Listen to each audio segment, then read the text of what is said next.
So how to deal with Gigas's rage drive? First thing to know is that if you can, you should switch to a stage without walls, because the reward that he gets from the rage drive and the mix-up afterwards is significantly smaller. And the second thing you can do is do things like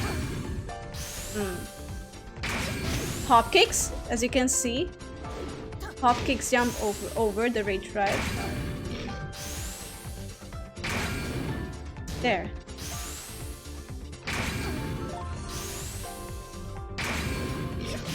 Like that. So any move that that has an aerial state while he inputs the rage drive will ignore the rage drive.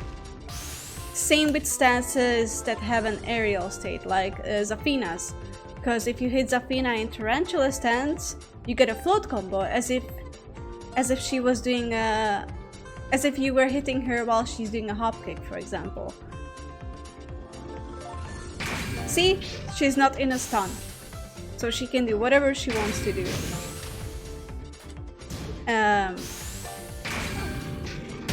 Now, his options after the rage drive. Obviously he has a safe mid and an unblockable high.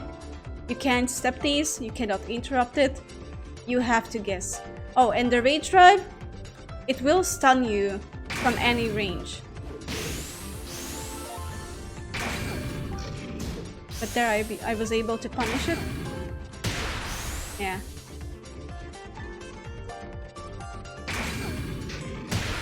Yeah, it's gonna you're forced to guess the mix-up pretty much at every range. What you can do is some characters can parry both options at once. I'm not sure which characters, but I've been told some characters can parry both options, so there is no mix-up between the mid and the unblockable high on those characters. Will Chaos Judgment ignore it? I'm not sure. You could test it. Maybe Anna can parry the two options as well. It depends on the active frames of the parry you have. How early it starts, for example, because every parry has different frames. Zafina's parry might work against some options, because she has Azazel's hand. Okay, it doesn't work versus the mid. For example, Lily's punch parry can punch parry the mid. Can it parry the high? Okay, so Zafina's parry is too slow. But for example, Lily's punch parry works against the mid. And as I said, some characters can parry both options at the same time. You'll have to test your character's options. And then he has the third option, which is back 2, a charged back 2 after the rage drive. As you can see, he's charging it for a long time, and Zafina is at -30 when I block it, which means he gets a free unblockable on me. And if you block this mid at the wall and he hits you with the unblockable, yeah, you're gonna eat a ton of damage. You cannot even duck it because you're at -30. It's completely free. What you can do, however, is sidestep it. Like this. Maybe interrupting works as well. Yeah. You can interrupt it as well. But if you decide to sidestep or try to interrupt, then again you risk being caught by the previous two options. So that's the mix-up there. And Masood told me that the high and the mid are reactable,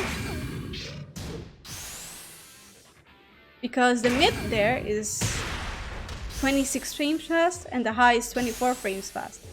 which in theory is reactable.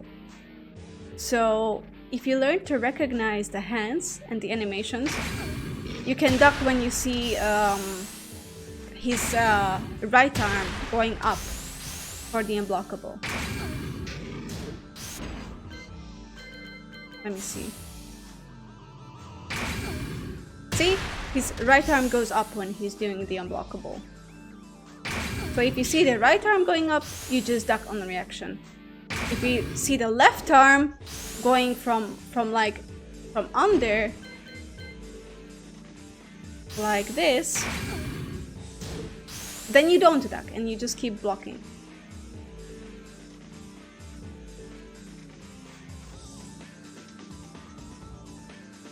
Since season 2 they made the high unparryable. Oh, that's good to know. So it is a true mix-up now. Okay, so no character can cheese their way around the mix-up with parries. Lazy Moonfish, okay. In short, is down for 3 useful in yellow rank, and if yes, how? Feels to me it's never the more rewarding stuff to do in the neutral on opponents. Wake up after blocked. Glide 3+4 at this level. You mean, is down for 3 in the neutral more useful than do glide 3+4? This is so in depth, I appreciate it so much. You're welcome. I might even upload this to YouTube and might even help other players.